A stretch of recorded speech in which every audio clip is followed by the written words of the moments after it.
우리에게 주시는 하나님의 말씀은 사무엘상 16장 14절 말씀입니다.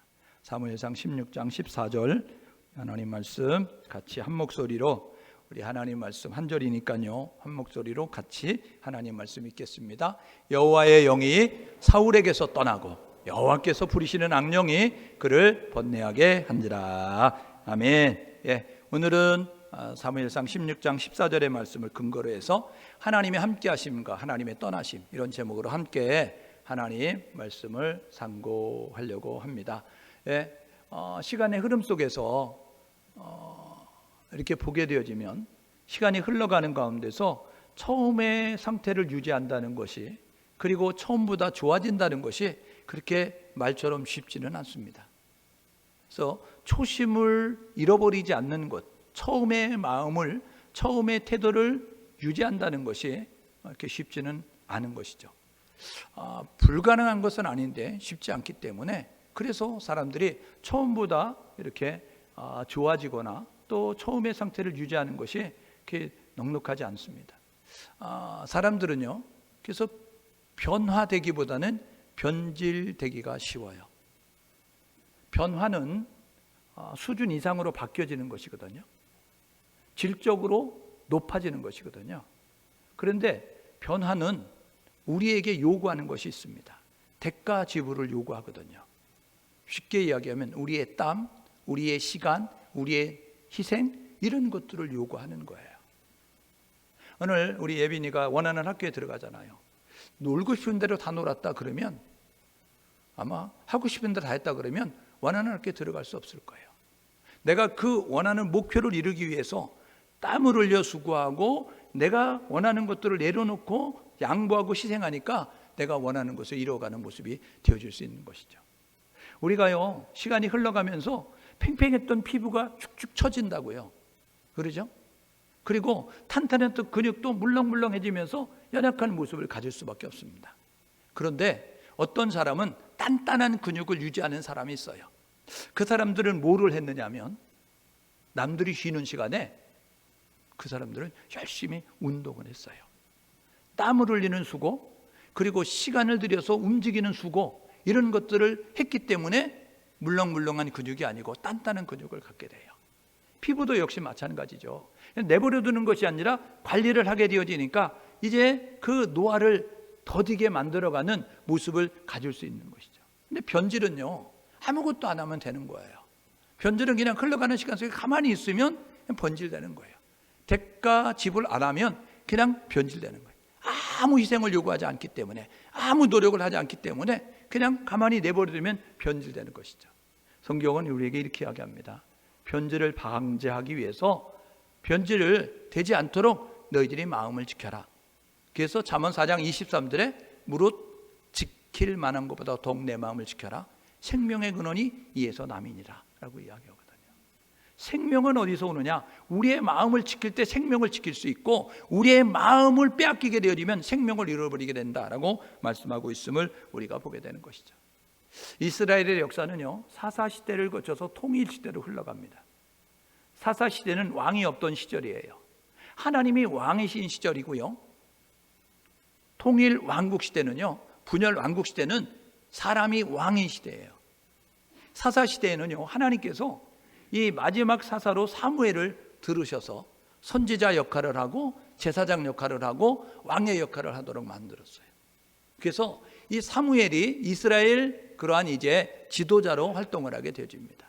사사 시대에서 통일 왕국 시대로 넘어가는 그 어간에 사무엘이 활동을 합니다. 그런데 사무엘상 8장 3절 4절에 보니까 사무엘이 흘러가는 시간 가운데서 노인이 되네요. 어린아이로 나시린으로 들여졌거든요. 아기를 못 낳던 한나가 하나님 앞에 기도해서 아기 낳았을 때 이제 서원에서 드리면서 그 이제 한나로 이제 드려진 나시린으로 그 엘리 제사장을 도와서 성전에 살았던 이 어린아이, 젖을 떼자마자 드려졌던 이 사무엘이 어느 순간인가 노인의 모습이 되어진 거예요.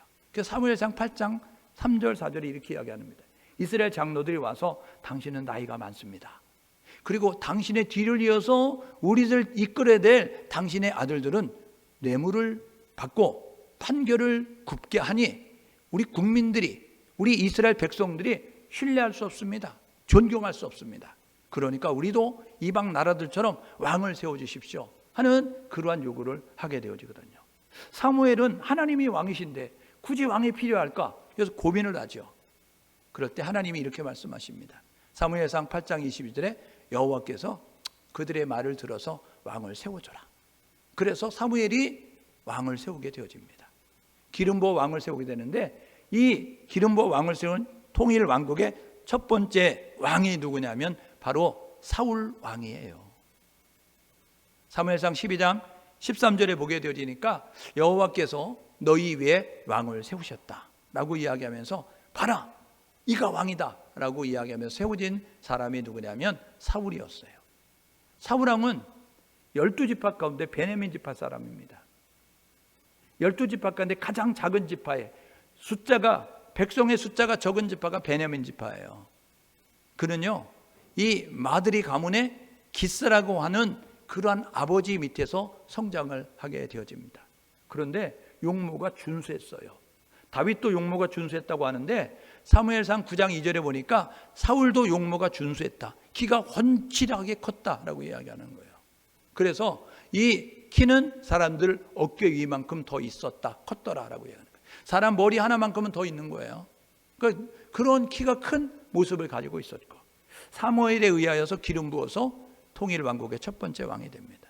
그런데 이 사울왕의 삶을 보게 되면요, 처음과 나중이 달라요. 처음과 나중이 다른 것은 둘로 나눌 수 있는데 변화냐 변질이냐로 이렇게 나눌 수 있어요. 처음과 나중이 다른 것을 변화, 변질로 나누게 되어지는데 이 사울 왕의 삶은 처음과 나중이 달랐거든요. 이게 변화가 아니고 변질이었다는 데 문제가 있는 거예요. 갈라디아서 3장 3절에 보니까 바울이 갈라디아 교인들에게 편지를 쓰거든요. 어리석도다 갈라디아 사람들아, 어찌하여 성령으로 시작했다 육체로 마치려 하느냐라고 이야기하면서 편지를 씁니다. 여러분, 이 대목은요, 야 너희들 왜 변질되냐 이렇게 이야기하는 거예요. 너희들 왜 수준 이하로 떨어지냐 이렇게 이야기하고 있는 거예요. 우리 기독교는요 날마다 새로워지는 거거든요. 날마다 좋아지는 거예요. 고린도서 5장 17절에 보니까 그런즉 누구든지 그리스도 안에 있으면 새로운 피조물이라 이런 것은 지나갔으니 보라 새 것이 되었도다. 우리가 새 것이 되었으면 날마다 하나님의 성품을 닮아가는 모습으로 우리가 자라가야 되고 변화가 되어야 되는데 사울왕은 그렇지 않았다는 것이죠. 그래서 사울왕은 하나님이 함께할 때가 있었고 하나님이 떠나실 때가 있었어요. 오늘 16장 14절에 보니까 여호와의 영이 사울에서 떠나고 이렇게 이야기하거든요. 그 전까지는 하나님이 함께하는 사람이었다고요. 사울왕이 하나님이 함께하는 사람으로 살았는데 어떨 때 하나님이 함께하는 사람이었을까? 첫 번째는요, 경청의 모습을 가릴 때 하나님이 함께했어요. 경청은 듣는 거거든요. 그러니까 여러분 사무엘상 9장에 보게 되면요, 아버지 기스가 나귀를 키우다 나귀를 잃어버려요. 그래서 이렇게 이야기합니다. 아들아, 나귀를 잃어버렸네. 나귀가 어디 갔는지 찾아오렴. 이렇게 이야기해요. 그랬더니요, 이 사울이 사환을 데리고 아버지가 나귀를 찾아라 이야기하니까 이것저것 다니면서 나귀를 찾는 모습을 갖습니다. 효자지요. 요즘 네 가지가 없는 친구들 보게 되면요, 뭐라고 이야기하냐면 말하면요 토달고 그리고 반항하고 대적하고 거절하거든요. 우리가 성경을 통해서도 알잖아요. 밭에 가서 일하라 라고 이야기하니까 일하지 않는 그러한 이제 아들들이 있었던 것처럼, 아들아 나귀가 이렇게 없어졌어 찾아봐 이야기했을 때 여러분 많은 사람들이 어떻게 하냐면 나도요 시간 되면 들어옵니다 이렇게 이야기하든지, 아이고 그냥 그거 어디 갔는지 알고 찾아요, 괜히 헛수고하지 말고 놔둬요, 이런 모습을 가질 수 있어요. 근데 아버지가 얘기하니까 듣고 행동하는 거예요. 같이 갔던 사환이요 한 몇 날 며칠을 찾아도 못 찾았어요. 그러니까 이 사울이 걱정이 되는 거예요. 아버지가 우리를 또 걱정하시겠다. 얘야 이제 우리 집으로 돌아가자. 그렇게 이야기하니까요, 사환이 이렇게 이야기합니다. 아니 주인님 여기까지 왔는데 그러면 우리가 그냥 돌아갈 것이 아니라 이 근처에 하나님의 사람이 있다고 하니까 그에게 가서 한번 물어보자고요. 그리고 우리가 고향으로 돌아가도 늦지 않습니다. 이렇게 이야기해요. 그런데 9장 10절에 보니까 이 사울이 데리고 갔던 사환이 자기가 데리고 있었던 이제 그 노예가 이야기하는데 그 소리를 들어요. 그래서 내 말이 옳다. 하나님의 사람에게 먼저 가서 물어보고 집에 가는 게 맞겠구나. 그래서 그 말을 듣고 행동을 하고 있는 거예요. 지금의 문제가 뭡니까? 경청을 안 하는 데 문제 있는 거 아니에요? 문제가 왜 발생하느냐면요, 내가 판단한 것, 내가 결정한 것 옳다고 생각하고 그대로 밀어붙이는 데 있는 거잖아요. 보세요. 아버지가 얘기하니까 경청해요. 그런데 사환이 얘기하니까 너는 내 미체잖아, 너는 내가 부리는 사람이죠. 말을 듣지 않았던 것이 아니라 말을 들었다고요. 성경의 역사를 보면 잘 들으면 놀라운 일을 경험했던 일들을, 잘못 들으면, 이제 듣지 않으면 이제 하나님의 그러한 준비하지 않은 그러한 길을 걸어가는 사람을 우리가 보게 되거든요. 대표적인 예가 솔로몬이라고 하는 왕이에요. 통일 왕국의 세 번째 왕으로 마지막 통일 왕국 시대를 보내죠. 그리고 난 다음에 르호보암이 왕이 됐어요. 그때 백성들이 와서 이렇게 이야기합니다. 우리가 솔로몬 왕 때 너무 노역에 힘들었습니다. 하나님의 성전 짓느라고 7년, 그 다음에 이 왕궁을 짓느라고 13년, 그리고 이 국경지대에 있는 그 성들을 수비하느라고 우리가 너무 힘들었습니다. 솔로몬 40년 치리했는데 20년 동안 건축 사업하면서 우리가 너무 힘들었어요. 우리 가정도 돌아보지 못하고 우리 농사도 돌보지 못하고 우리가 개인적인 일도 못함으로 말미암아 우리가 너무 힘듭니다. 그러니까 왕이요, 이제 우리에게 여유를 주십시오. 휴식을 주십시오. 세금을 좀 경감시켜 주십시오. 부역을 좀 줄여 주십시오. 이렇게 이야기해요. 그 소리 들었던 르호보암이 두 부류에게 자문을 구합니다. 하나는 원로그룹, 아버지 세대에 있었던 노인들에게 물어봐요. 이거 어떻게 하면 좋죠? 그 노인들이 이야기하는 거예요. 사실입니다. 지금 백성이 휴식이 필요할 때입니다. 지금 백성들을 더 밀어붙일 때가 아니고 백성들에게 휴식을 취하여서 휴식을 취할 수 있고 그들로 하여금 자신들의 생활을 돌볼 수 있도록 하는 것이 옳은 일입니다. 젊은 신진 그룹에 물어봐요. 경험은 없고 의욕만 있고 그런 세력들에게 물어보는 거죠. 야, 이거 어떻게 하면 좋냐? 그랬더니 그 신진 그룹이 이야기하는 르호보암에게, 왕이요, 지금 왕이 되자마자 이런 일을 들어주면 한도 끝도 없습니다. 처음에 밀리면 계속 밀리니까 강하게 나가야 됩니다. 세게 나가야 됩니다. 그래가지고 이 나이가 든 원로그룹의 자문을 구하고 이 젊은 세력에 이 자문을 구했던 르호보암이 판단하는 거예요. 그래서 결정을 내립니다.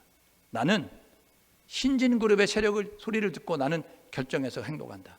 그래서 백성들이 이렇게 이야기합니다. 야, 우리 아버지가 채찍으로 너희 다스렸냐? 나는 전갈 채찍으로 다스린다.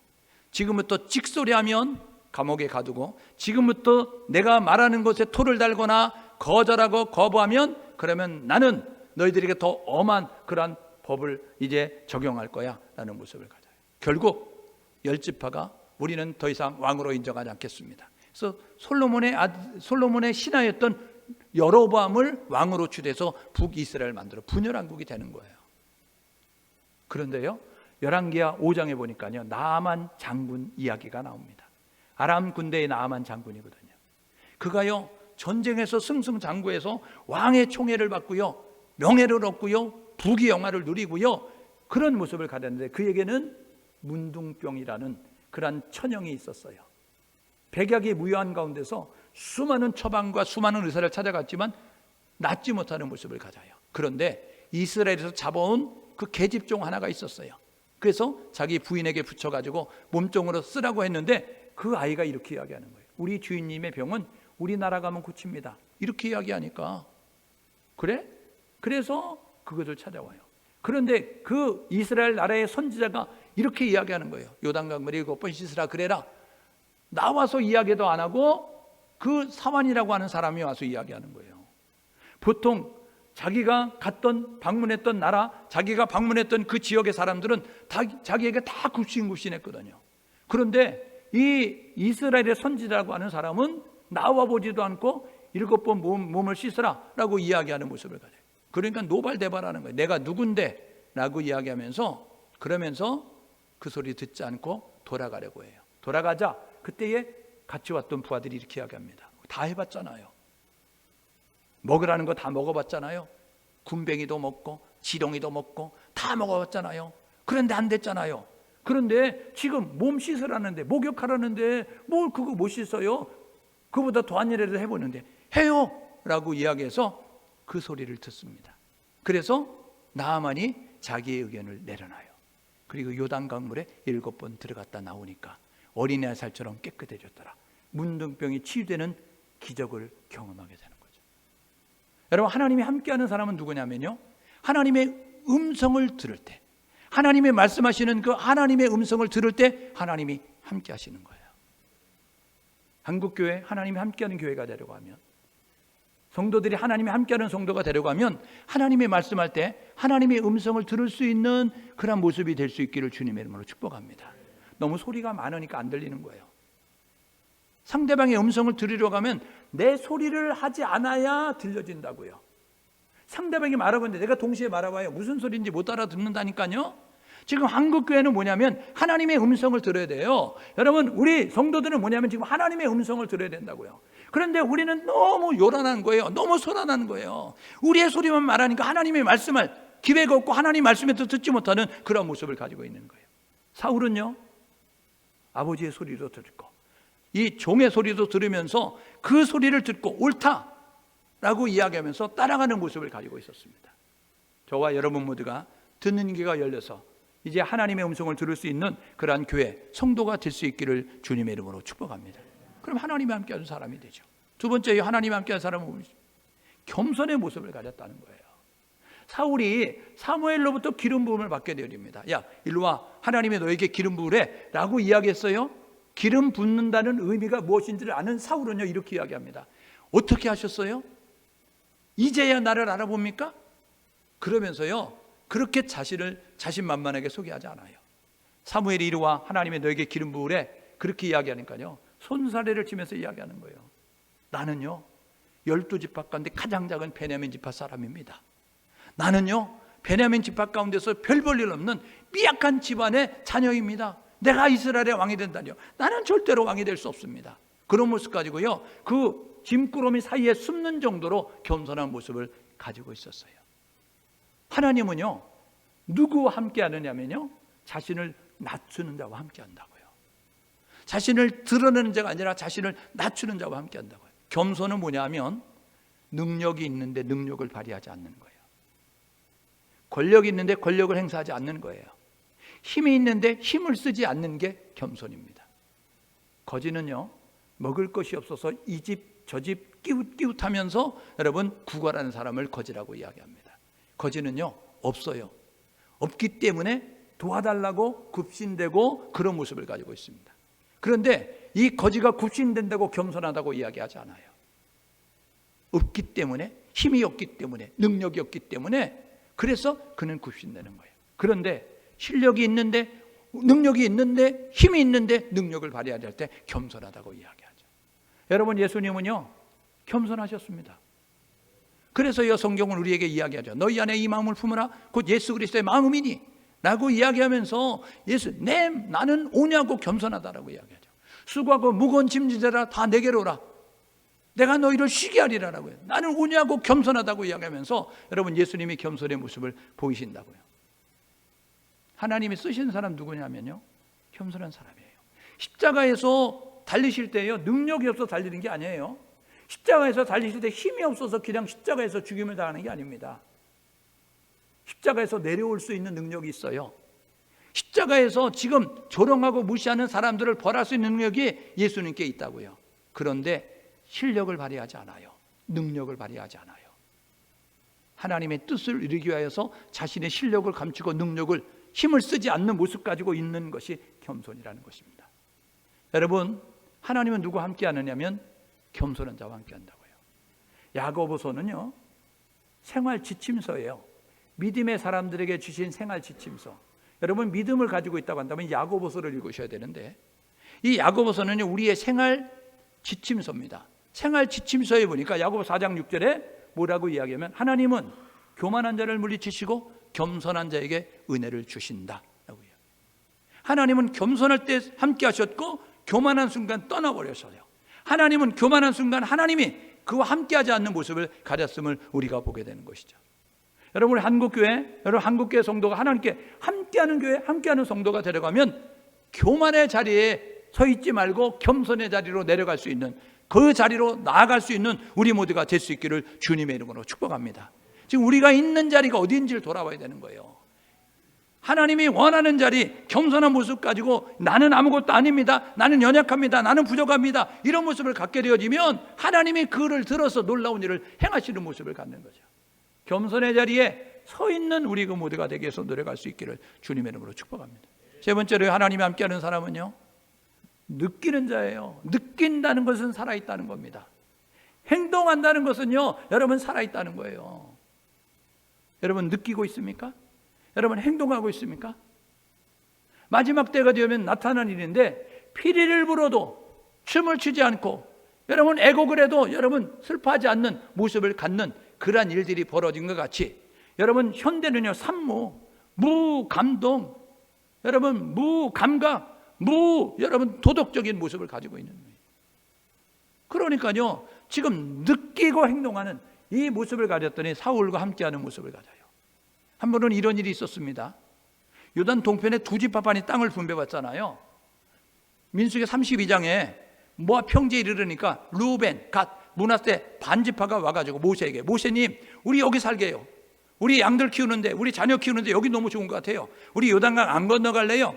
그래서 모세가 이야기해, 야, 이 땅은 하나님이 주신 땅 아니야. 요단 건너서 요단 동편의 땅이 우리가 주신 땅이야. 요단 서편의 땅이. 그러니까 그러면 이렇게 하자. 너희들이 요단 서편 땅 점령할 때까지, 정복할 때까지 선발대로 나가. 그러면 그 땅 다 정복하고 나면 너희들이 원하는 땅 살게 해줄게. 그래서 민수기 32장에 두 지파반 루벤, 갓, 므낫세 반지파가 이 요단 동편의 땅에 살게 되어집니다. 그리고 요단 서편 정복해가지고 이제 9지파 반이 땅을 분배가지고 살고 있어요. 그런데 이 요단 동편에 갓 지파에 소속된 땅이 길랏 야베스 땅이에요. 이곳에 옆에 있는 암몬 나라가 침범에 들어온 겁니다. 암몬 나라가 침범에 들어와 가지고 뭐라고 이야기하냐면, 야, 오늘부터 이 땅 우리 땅이야. 마치 일본이 독도는 우리 땅 이렇게 이야기하는 것과 마찬가지로, 야, 이 땅 우리 땅이야. 여기 농사 짓고 집 짓고 살 거야. 이렇게 이야기하는 거예요. 그리고 너희들 내 말 잘 들어. 이렇게 이야기하는 거예요. 그러니까 길랏 야베스 사람들이 지금 위기가 닥쳐진 거예요. 그래서 일주일 말미를 주십시오. 우리가 항복을 할 건지 우리가 어떻게 할 건지 그때 결정해서 답을 드리겠습니다 라고 이야기해요. 그러니까 자신만만했던 암몬 사람이 이야기하는 거예요. 그래, 일주일 말미 줄게. 일주일 뒤에는 꼭 너희들이 어떻게 할 건지를 결정해서 갖고 와 라고 이야기해요. 그래서 요단 서편 건너가는 거예요. 그래가지고 이스라엘 형제인 그 12지파에게 얘기하는, 우리가 이렇게 어려움에 처해졌습니다. 도와주셔야 되는 거 아니에요? 우리 갓 지파가 지금 위기 가운데 처해져 있습니다. 이렇게 이야기하게 되거든요. 그때예요, 밭에 일하러 갔다 돌아오는 사울이 그 소식을 들어요. 그러니까 그 안에서 꿈틀대면서 일어나는 것이었습니다.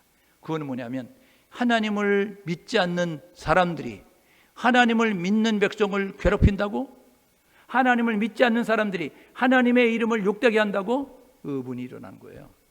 그래가지고요, 자기가 끌고 왔던 소를 12토막을 내가지고 이 12지파에 보냅니다. 그리고 야, 지금이야말로 우리가 힘을 합쳐서 하나님의 이름을 모욕하는, 하나님의 이름을 대적하는 이 세력과 싸워야 돼 라고 이야기하면서, 만일 너희들이 나오지 않으면 내가 너희들이 키우는 짐승을 이렇게 죽일 거야 라는 모습을 가져요. 그래서 북쪽 이제 그 이스라엘 지역에 30만 명, 유다 쪽에 3만 명, 33만 명이 모여서, 그래서 이 사울과 함께 암몬 사람을 무찌르는 그러한 일이 있게 되었습니다. 하나님이 함께하는 사람은요, 느끼는 사람입니다. 하나님이 함께하는 사람은요, 행동하는 사람입니다. 여러분, 하나님의 이름을 위하여 느낄 줄 아는, 하나님의 이름을 위하여 행동할 줄 아는 우리 모두가 될 수 있기를 주님의 이름으로 축복합니다. 이사야서 42장 8절에 하나님이 이렇게 이야기합니다. 나는 내 영광을 다른 자에게 빼앗기지 아니하리라. 내 찬송을 우상에게 주지 아니하리라. 이 하나님 하신 말씀이에요. 하나님은요, 하나님의 영광을 다른 자에게, 하나님을 찬송하는 그 일을 우상에게 하는 일을 참지 아니하겠다라고 말씀하고 있는 거예요. 하나님이 함께하는 사람은요, 하나님의 영광을 위하여 살 때 하나님이 함께 하십니다.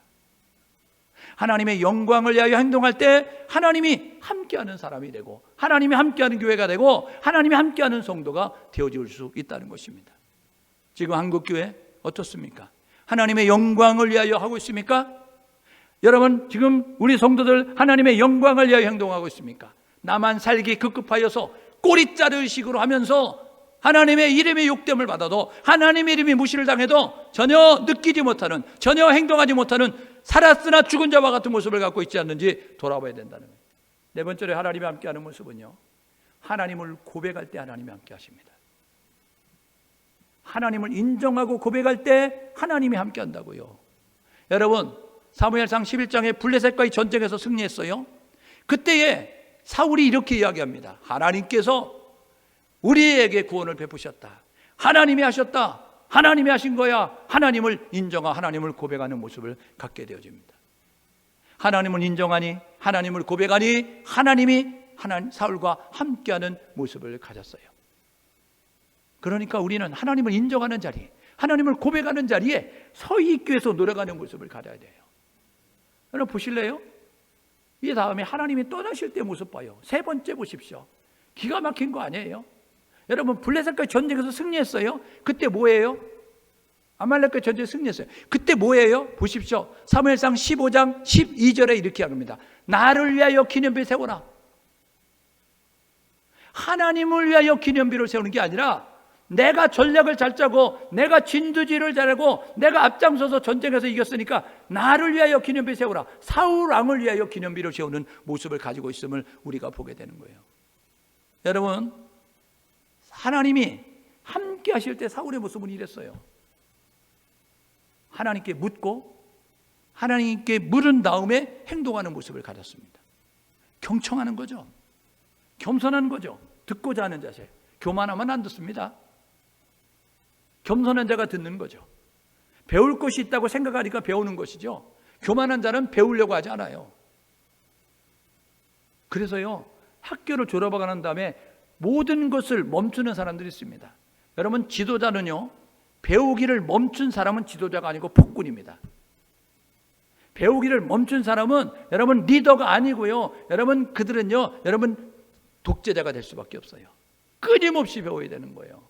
우리 속담에 어린아이에게도 배울 것이 있다고 했습니다. 저와 여러분 모두가 돌아가는 물레방아는 열지 않고요, 예, 여러분 구르는 돌에는 이끼가 끼지 않는 것과 마찬가지로 저와 여러분 모두가 해야 될 일은 이제 하나님 앞에 묻고 하나님 뜻을 따라서 행동할 수 있는 그런 모습을 가지고 나가는 거예요. 하나님이 함께 하니까요, 포용력 있는 삶, 여유로운 모습을 갖는 거예요. 10장 27절에 왕으로 기름 부음을 받아요.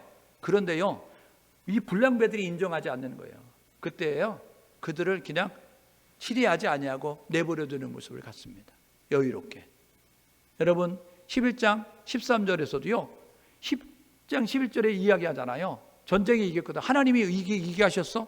그때에 그 사람들이 이야기합니다. 그때 사울 왕 기름 부음을 할 때 인정하지 않았던, 비난했던 그 사람들 있잖아요. 그들 우리 잡아가지고 처벌할게요. 그렇게 이야기해요. 그때 사무엘상 11장 13절이 이렇게 이야기하는 거예요. 이날에 하나님께서 우리에게 구원을 베푸신 날이다. 그러니 이날은 우리가 살해하지 않는다. 우리가 그들에게 이제 처벌하지 않는다 모습 가지고, 포용력이 있는 모습 가지고 행동을 해요. 세 번째로는요, 승리의 모습 가지고 살아갑니다. 하나님 함께 하지 않으니까요, 가는 데마다 하는 것마다 잘 되는 모습을 가지고 승리의 모습을 가지고 살았어요. 그런데 오늘 읽었던 본문의 내용, 하나님의 영이 사울에게서 떠나고 하나님이 함께 하지 않고 하나님이 떠나셨어요. 그랬더니요, 이런 모습이 나타나는 거예요. 하나님 언제 떠나냐? 첫 번째는요, 불신앙의 모습을 가지면 떠납니다. 하나님을 믿지 않는 신앙의 모습을 가지면 떠나요. 두 번째는 하나님 말씀 불순종하면 떠나게 되어진다고요. 세 번째로는요, 하나님을 높이지 아니하고 자기를 높이는 모습을 가지면 하나님이 떠난다고요. 네 번째로는요, 자신만을 위한 행동을 할 때 하나님은 떠나십니다. 하나님을 고백하지 아니하고 하나님을 인정하지 않는 그런 모습을 가질 때 하나님은 떠나게 되는 거예요. 하나님이 떠난 이후에 사울의 삶은 이렇습니다. 하나님이 안 계시니까, 하나님이 동행하지 않으니까 사울에게 이런 모습이 찾아오는데, 오늘 읽었던 말씀 보니까 여호와의 영이 사울에서 떠나고 그 빈자리를 여호와께서 부리시는 악령이 찾아와서 그를 번뇌케 한지라 라고 이야기하잖아요. 하나님이 함께 해주는 일은 여유롭고 따뜻하고 푸근하고 사랑이 많고 용서하고 형통하고 이런 모습을 가졌어요. 근데 하나님이 함께하지 않으니까 어떤 모습을 갖느냐? 악한 영의 지배를 받는 거예요. 늘 번뇌하는 거예요. 번뇌는 뭐냐면요, 염려하고 걱정하고 두려워하고 불안해하고 초조하면서 살아가는 겁니다. 성경 어디에도요 염려하라 말한 적이 없습니다. 성경 어디에도 걱정하라 말한 적이 없어요. 성경은 우리에게 하나님이신 약속의 말씀인데 염려하지 말라, 걱정하지 말라, 두려워하지 말라, 내가 너와 함께하니까, 내가 너를 버리지 않으니까, 내가 너와 함께하니까. 그래서 염려하지 말고 걱정하지 말고 불안해하지 말고 초조하지 말라고 이야기하지, 염려하라 걱정을 해야지. 악한 영의 지배를 받으면 번뇌하는 거예요. 번뇌. 잠도 못 자요. 불면증에 걸려가지고. 그래서요 이 다윗 때려다가 수금을 타야만, 하나님의 영에 충만한 다윗이 와서 도와줄 때만 잠을 잘 수 있는 모습을 갖게 되린다고요. 포용력이 있는 사울의 모습. 근데 어떻게 바뀝니까? 시기 질투. 그래서요 사울이 죽인 자는 천천, 다윗이 죽인 자는 만만. 그러니까요 시기심이 일어나는 거예요. 뭐? 나보다 더 인기가 있다고? 그래서요 다윗을 죽이려고 합니다. 이게요 사무엘상 18장 11절에 보니까요 다윗을 창을 들어서 2번이나 벽에 꽂아가지고 죽이려고 하는 모습을 가져요. 심지어는요 20장 33절에 다윗을 변호하는 자기의 아들 요나단까지 창을 들어 죽이려고 합니다. 거기서 끝나지 않아요. 다윗이 도망자가 돼서 놉당에 갔습니다. 놉당에 갔을 때 그곳에서 제사장의 역할을 감당하고 있는 사람을 찾아가서 우리들이 굶주렸습니다. 우리에게 먹을 것 주십시오. 그래가지고 먹을 것을 진설병, 물러냈던 진설병을 얻어먹게 되고요. 그 다음에 여기 무기 있습니까? 그랬더니 골리앗이 쓰던 칼이 있는데, 그래서 그 칼을 이제 부여받게 됩니다. 그것을 받던 도액이라고 하는 이 사울의 목자장이 있는데 그걸 밀고를 해요. 그래가지고 사울이 그 사실을 알아요. 그래서 놉 제사장을 불러다가 이야기한다고요. 그러면서 너가 그 도망자 다윗을 도왔냐? 너가 도망자 다윗에게 음식을 줬냐? 너 도망자 다윗에게 무기를 줬냐? 그러면서요 놉의 제사장, 그리고 그 땅에 있는 85명의 제사장, 그리고 놉 땅에 있는 남녀노소, 그리고 그 모든 짐승들까지 다 죽이는 그런 잔인한 모습을 갖는 것이 이 하나님이 떠났을 때의 사울의 삶이라고요. 하나님이 함께하면요 따뜻한 사랑의 사람이 됩니다. 하나님이 함께하자면 잔인한 사람으로, 표독한 사람으로 변화되는 것을 우리가 보게 되는 거죠. 세 번째로는요 사울의 마지막 최후는요 비참한 최후를 맞이하고 가문은 몰락하게 되는 거예요. 사무엘상 31장으로 이루어졌는데 31장에 길보아 전투가 벌어집니다. 길보아 산에서 전투가 벌어졌을 때 사무엘상 31장 6절에 사울과 세 아들이 전사했다라고 이야기하는 거예요. 그러니까 하나님이 함께하지 않는 사울의 그 인생은 이제 지옥 같은 삶을 살게 되고 결국은 패망으로, 망함으로 말미암아 인생의 종접을 끊는 그런 모습이 되어지는 것이죠. 우리의 롤 모델 예수님은 어떠셨을까? 여러분이 예수님 본받아야 됩니다. 제자훈련의 실패는요, 제자훈련은 예수님의 제자를 만드는 거예요. 근데 제자훈련하는 사람들이 제자훈련하면서 자기 제자 만들기 때문에 실패하는 겁니다. 예수 앞에 홀로 서도록 만들어주는 게 제자훈련의 목적이라고요. 그러니까 예수를 바로 믿을 수 있도록 도와줘야 되는데 제자훈련하면서 자기 제자 만들어 놓으니까 힘들어지는 거예요. 우리의 롤모델 예수님인데, 예수님은 3년 반 동안 공생을 하시면서 이렇게 사셨습니다. 하나님의 뜻을 이루기 위해서 이 땅 가운데 예수님, 첫 번째는요 경청의 모습을 가져요. 끝까지 경청의 모습을 갖습니다. 겟세마네 동산에서 예수님께서 땀방울이 핏방울이들 기도하십니다. 예수님이 이미 정하였어요. 예수님이 정했다고요. 나는 십자가 아닌 다른 방법을 할 거야. 그래서 하나님 앞에 단도직입적으로 물어보기 위해서 겟세마네 동산에 올라가 기도하는 거예요. 하나님, 할 수만 있으면 다른 거, 하나님 할 수면 십자가 말고 다른 거, 이런 모습 가지고 3번씩이나 기도하잖아요. 근데 하나님께서 말씀하시잖아요. 그러니까 자기 뜻을 적고 나의 원대로 되지 말고 아버지의 원대로 되기를 원합니다. 경청하는 모습을 갖는 거예요. 예수님은요 겸손의 모습을 가지셔요. 하나님으로 오셨잖아요. 그런데 세례 요한이 세례를 베풀 때 요단강에서 세례 요한에게 계세요. 그래서 세례 요한이 손사래를 치면서 아니 내가 세례를 받아야 되는데 아니 예수님 이렇게 오시면 어떡해요? 이야기하니까 이렇게 지키는 것이, 질서를 따라 행하는 것이 하나님이 원하는 것이네. 그러면서 세례 요한에게 세례를 받아요. 여러분, 하나님의 뜻을 위해서 예루살렘으로 입성합니다. 들어가셔서 이제 체포당하시고 고난받으시고 십자가에 죽는 거예요. 그런데 예루살렘으로 입성할 때 예수님이 뭐 타고 가는 줄 아세요? 낙이 새끼 타고 갑니다. 사람들이 다 웃었어요. 보통 승리의 개성장군으로 가면 흰말 100마를 타고 가는 거예요. 그런데 예수님께서 아무도 타보지 않은 나귀도 아닌 나귀 새끼를 타고 그렇게 들어가는 거예요. 예수님께서 마지막 유월절을 지키실 때 대야에다 물을 떠다가 스승인 그 예수가 제자인 12명의 제자들의 발을 씻기는 모습이 있게 되어집니다. 그래서 베드로가 이렇게 이야기해요. 선생님, 우리가 선생님의 발을 씻겨야죠. 선생님이 어떻게 우리의 발을 씻기세요? 이런 모습 가지고 있어요. 끝까지 겸손의 모습을 가지고 있었어요. 예수님은요, 십자가 위에서 7마디 말씀하시고 운명하십니다. 이것을 가상칠언이라고 하는데 그 가운데 하나가 뭐냐면 하나님께 영광을 돌리는 모습이에요. 그리고 마지막 순간까지도 하나님의 이름을 부르고 계셨다고요. 여러분, 예수님은 우리의 롤모델이 되시거든요. 끝까지 경청하세요. 내 계획이 있지만, 내 생각이 있지만 내 생각대로 계획대로 하지 아니고 하나님의 의도가 뭔지, 하나님의 뜻이 뭔지, 하나님의 음성을 듣기 위해서 노래하는 모습 가지고 교만하지 아니하고 겸손한 모습 가지고 있었고, 하나님의 영광을 위한 모습, 그리고 하나님을 고백하는 모습을 잃어버리지 않는 모습을 가졌어요. 여러분, 오늘 우리 교회가 어떻습니까? 여러분, 오늘 나의 모습이 어떻습니까? 여러분, 경청의 모습이 있어요? 교회가 하나님의 음성을 듣기 위해서 기도의 자리를 지켜야 합니다. 한국교회가 지금 필요한 것은 기도를 회복하는 거예요. 기도가 지금 줄어들고 있잖아요. 기도가 지금 없어지잖아요. 하나님의 음성을 들어야 되는데 하나님의 음성을 듣는 통도인 기도가 옅어지고 사라지고 기도가 없어져 가는 거예요. 두 번째는요, 겸손의 모습이에요. 한국교회 어느 날부터인가 배에 기름이 껴가지고 이제는 하나님이 도와주셔도 안 되는 것처럼, 하나님이 안 도와줘도 될 것처럼 생각하는 모습을 가지고 있어요. 우리는 빵빵한 숫자가 있어. 그래서 어떤 교회는 이렇게 합니다. 우리는 전도 안 해도 부흥대 이야기한다고. 아니, 왜냐하면 육지에서 제주도 내려오면 그냥 쏠림 현상으로 그냥 그쪽으로 다 가는 거예요. 모든 시스템이 다 있으니까 그쪽으로 가니까 여러분, 거기 있는 사람들은 뭐예요? 우리는 전도 안 해도 부흥대. 여러분, 이게 부흥이 아니고요, 여러분 수평 이동이에요. 근데 숫자가 늘어가는 것을 가지고 부흥이라고 해요. 진정한 부흥은 뭐냐면 숫자가 느는 게 아니고요, 진정한 부흥은요, 맡겨진 영혼들이 하나님을 만나고 맡겨진 영혼들이 천국을 소망하며 가는 게 진정한 부흥이라고요.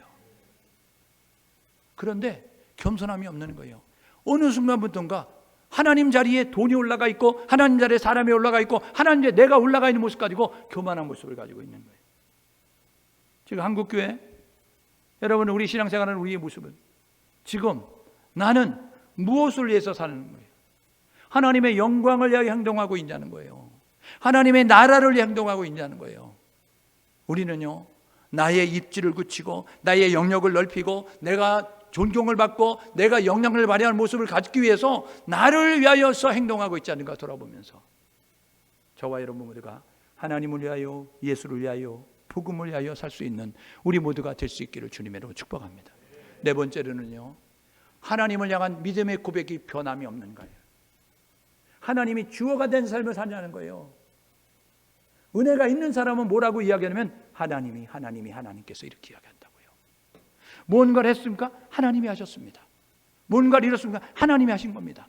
하나님을 고백하는데요, 은혜가 사라지면 겸손의 모습에서 교만의 자리를 이사가면서 하는 현상이 있는데, 그거는 뭐냐면요, 하나님이 하셨습니다. 그런데요, 이제는 숟가락 얹어요. 그래요, 하나님과 내가 했습니다. 이렇게 하는 거예요. 하나님과 내가 함께 했습니다. 이렇게 해요. 자기도 슬쩍 얹어요. 그런데 이 끝으로 가면 어떻게 되냐면 하나님은 온데가 좋습니다. 내가 했습니다. 이런 모습을 가져요. 여러분, 우리가 주를 처음 만났을 때 드렸던 그 고백 아직도 유효합니까? 교회 다니는 거 말고 내가 죄인됨이 깨달아져서 내가 이제는 예수를 위하여, 내가 복음을 위하여, 교회를 위하여 내가 이렇게 하겠습니다. 여러분이 눈물 콧물 흘리면서 하나님 앞에 드렸던 그 헌신 다짐, 그 고백들이 아직도 유효하다는 거예요. 하나님을 위해서 살겠다고, 복음을 위해서 살겠다고, 예수를 위해 살겠다고, 내가 교회를 위해서 이렇게 행동하겠다고. 일부 예배 말씀드리겠습니다. 귀신 들려가지고요 30일 동안 백약이 무효한 가운데서 별의별 방법을 다 했는데 안 난 사람이 있어요. 근데 그분이요 예수를 만나서 치유가 됐어요. 그때 그분이 뭐라 그러냐면요, 우리가 가서 3일 정도 예배 드리는데 뭐 안수를 하거나 안찰해서 난 게 아니고요, 예배 드리는데 기락 났어요. 그래가지고 그분이 뭐라 그러냐면, 이제는 예수를 위해서 살겠습니다, 이제는 교회를 위해서 열심히 일하며 이제 살겠습니다, 이런 모습을 가졌거든요. 그런데요 그가 나귀를 가지고 장사하는 사람이었어요. 유원지에서 나귀 태워주면서 이렇게 한 바퀴 돌면서 말 태워주고 이렇게 하는 것처럼. 그런데요 그 귀신 들여서 사업을 못하게 되어지니까 그 나귀를 사려고 하는 사람들이 쉽게 얘기하면 100만 원이면 10만 원 20만 원을 살려고 하는 거예요. 망하니까 더 망하게 도와주질 못할 망정 그것을 거저먹으로 날로 뺏으려고 하는 모습을 가지고 있어요. 그러니까 팔지도 못하고 그런 모습을 가져요. 가족 4명이요 그 사람을 지켜내고 잠도 안 자고 밥도 안 먹는데 한 달 내내 사는데 끄떡없는 거예요. 악한 영이 들어가니까. 그런데요 그가 치유를 받아요. 그러니까 그가 이렇게 고백합니다. 이제는 교회를 위해서 열심히 다니겠습니다. 예배에 열심히 참석하고요, 내가 이제는 하나님을 열심히 섬겨 살겠습니다. 그런데요 1주일, 2주일, 3주일 되니까 어떤 모습을 갖느냐면요, 그가요 나귀 끌고 옵니다. 그 예배 드리면 저쪽에서 나귀 소리가 나는 거예요. 짐승 소리가. 이거 뭐예요? 했더니 그거요 나귀예요. 그래서 그거 왜 갖고 왔어요? 했더니 예배 후딱 드리고 와서 장사하려고요. 이런 모습 가지고요. 교회를 위해서 열심을 다하겠습니다, 내가 이제 하나님에서 열심히 살겠습니다, 이런 모습 같더니요 정신이 온전해지니까, 건강해지니까요, 그가 하는 게 나쁜 것이 아니라 그가 했던 그 고백이 옅어지는 거예요. 그가 했던 그 맹세가 옅어지는 모습을 가지고 있음을 우리가 보게 되는 거예요. 하나님을 위한 행동을 하지 않고 자기를 행동을 하죠. 지금은요 하나님 완전히 등지고 떠났습니다. 그러니까 우리 10명의 문둥병자 9명 고침받았지만 영혼의 구원 못 받은 것과 마찬가지의 모습이에요. 한 명 문둥병자, 여러분 예수님 앞에 와서 살해했더니 예수님 이렇게 이야기하죠. 9은 어디 갔느냐 이야기하면서 너 구원받았다 라고 이야기하면서 육신의 질병만 아니라 영혼의 구원까지 받는 축복을 받았다는 것처럼, 그는요 정신이 온전해져서 생활할 수 있는 건강은 찾았지만 영혼의 구원을 잊어버리는 모습을 가졌어요. 여러분, 4번째로는요 주를 향한 믿음의 고백이 일정할 수 있기를 주님의 이름으로 축복합니다. 한결같아야 되는 거예요. 하나님이 주어가 돼서 하나님을 앞장세우는 모습 가지고 나아감이 우리 가운데 있어야 된다고요. 우리 이렇게 결단하고 사십시다. 하나님께 돌아가자고요. 하나님을 멀리 떠났잖아요. 지금 하나님이 함께하고 있는가 우리가 돌아볼 때에 하나님이 내 안에 안 계시고 나와 하나님이 함께하지 않는 것 같은 모습을 갖잖아요. 하나님께 돌아가야 합니다. 집 나간 탕자가 돌아올 때까지 불 밝혀놓고 문 열어놓고 기다렸던 그 탕자의 아버지처럼 우리 하나님은 오늘도 우리를 기다리고 있습니다. 한국교회를 기다리고 있습니다. 오늘 저와 여러분 모두가 하나님께 돌아가는 우리 모두가 될 수 있기를 주님의 이름으로 축복합니다. 2번째로 우리의 삶을 돌아보며 철저하게 회개합시다.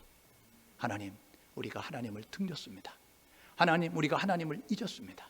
하나님, 우리가 하나님보다 앞섰습니다. 하나님, 우리가 하나님의 영광의 자리에 내가 섰습니다. 우리가 이런 모습 가지고 회개할 때에 하나님은 우리의 죄를 도말하시고 우리 한국교회를 다시 한번 회복시키셔서 우리 성도들 다시 한번 쓰셔서 하나님의 나라의 아름다운 일을 이뤄간다는 사실을 기억하셔서 우리의 죄를 철저히 회개할 수 있는 우리 모두 될 수 있기를 주님의 이름으로 축복합니다. 3번째로는요, 하나님을 위한 결단의 삶을 살고자 다짐하십시오. 예수와 복음을 위해서, 하나님을 위해서, 교회를 위해서 내가 살겠다. 여러분, 골로새서 1장 24절, 바울이 감옥에 갇혔으면서 썼던 그 옥중서신 가운데 골로새 교인들에게 이렇게 이야기합니다. 내가 너희를 위하여 받는 괴로움을 기뻐하노라. 그리고 내가 그리스도의 몸된 교회를 위하여 그리스도의 남은 고난을 내 육체에 채우겠노라. 그리스도의 남은 고난 내가 담당하겠다. 그리스도가 져야 될 십자가 이제는 내가 지겠다 라는 모습 가지고 다짐하고 있음을 보게 되는 거죠. 3번째, 하나님을 위한 삶을 살겠다고 결단하십시오. 예수를 위하여 살겠습니다. 하나님의 이름이 증거되는, 예수 이름이 증거되는, 하나님의 사랑이 실천되는 그곳에 내 시간도, 내 재능도, 내 물질도, 내 몸도 드리면서 살겠습니다 하는 모습 가지고 결단하고 사십시오. 나의 영광을 위한 삶이 아니라 하나님의 영광을 위한 삶, 그리고 언제 어디서나 하나님이 주어가 되는 삶을 사십시오. 이루신 것이 있습니까? 내가 한 것이 아니고 하나님이 하신 겁니다. 이루어 가는 것이 있습니까? 내가 이루는 것이 하나님이 하시는 겁니다. 이룰 것이 있습니까? 내가 하는 것이 아니라 하나님이 하시는 겁니다. 다만 나를 통하여 하는 거예요. 우리는 쓰임받음에, 선택받음에 감사한 모습 가지고 하나님을 높일 수 있는 우리 모두가 될 수 있기를 주님의 이름으로 축복합니다. 오늘 본문은 이야기합니다. 하나님의 그리스도의 여호와의 영이 사울에게서 떠나고 그 빈자리를 악령이 차지했다. 오늘 이 말씀을 통하여 하나님과 함께하는 자인가 돌아보며 하나님이 함께하는, 하나님이 떠나지 않고 하나님이 버리지 않고 하나님이 함께하는 우리 모두가 될 수 있기를 주님의 이름으로 축복합니다. 신을 함께 마음을 모두 기도하게 해요. 하나님이 함께하는 교회가 되어야 합니다. 하나님이 함께하는 성도가 되어야 합니다. 하나님의 음성을 듣고자 노력하십시오. 하나님 말씀 순종하자가 노력하십시오. 겸손의 자리에 서 있으십시오. 하나님만 높이며 사십시오. 하나님만 고백하며 사십시오. 하나님이 함께하는 자가 될 것입니다. 하나님, 우리의 주변에서 우리를 현혹하는, 미혹하는 것들 때문에 우리가 믿음을 빼앗기지 아니하고 하나님이 함께하는 교회로, 하나님이 함께하는 성도로 살아가는 우리 모두가 될 수 있도록 인도하여 주옵소서. 우리 함께 마음을 모두어서 하나님 앞에 간절함으로 기도합니다. 하나님 아버지, 은혜를 감사합니다. 오늘도 우리를 불러주셔서 우리 말씀을 듣고 함께 기도하게 하시니 하나님 진심으로 감사합니다. 하나님이 함께하는 자인가, 하나님이 버리신 자인가, 하나님이 떠난 자의 삶을 살고 있지 않느니가 돌아보게 도와주옵소서. 저희들 하나님이 함께하는 자로 살아갈 수 있도록 인도하여 주옵소서. 날마다 주의 음성을 듣고자 기도의 자리로 나아가게 하시옵소서. 날마다 주의 음성을 듣고자 기도의 줄을 잡고 있는 자가 되게 도와주옵소서. 하나님, 우리가 교만하지 않게 원합니다. 하나님, 우리가 살아나지 않게 하시고 내가 죽어 내 안에 예수로 사는 우리 모두가 될 수 있도록 아버지 인도하여 주옵소서. 나의 영광이 아닌 하나님의 영광을 위하여 사는 삶이 될 수 있도록 하나님 인도하여 주옵소서. 하나님만 인정하고 하나님만 고백하는 삶을 살아가는 우리 모두가 되어줘서 하나님과 동행하는 자, 하나님이 함께하는 자, 하나님의 아름다운 역사를 나가는 귀한 자가 될 수 있도록 아버지와 은혜를 나리워 주옵소서. 하나님 바라고 소원합니다. 우리 청숙의 모든 성도, 오늘 예배에 참여한 모든 믿음의 성도들 모두가 하나님이 함께하는 자, 그래서 언제 어디서나 하나님의 역사하심을 경험하고 체험하면서 하나님의 살아계심을 삶으로 증명하며 사는 귀한 자들 될 수 있도록 은혜를 나리워 주옵소서. 역사하실 하나님 기대합니다.